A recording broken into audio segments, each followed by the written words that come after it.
ఒక మాట చెప్పని అండి, దేవుని కొరకు విజయవంతమైన జీవితం జీవించాలంటే, నీ వ్యక్తిగత జీవితంలో ఓడిపోకుండా ప్రభు కొరకు జయ జీవితం జీవించాలంటే, కుటుంబాలుగా జయ జీవితం జీవించాలంటే, సంఘంగా జయ జీవితం జీవించాలంటే, పరిచర్యలు ప్రభు మహిమ కొరకు విజయవంతంగా ముందుకు వెళ్ళాలంటే, ప్రతి క్రైస్తవుడు ఆత్మపూర్ణులై ఉండాలి.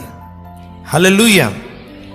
We need word of God, we need spirit of God, then only we see the works of God in our lives. దేవుని వాక్యం ఉండాలి, పరిశుద్ధాత్ముడు ఉండాలి. Word of God and the spirit of God. పరిశుద్ధాత్మను నింపుదాం.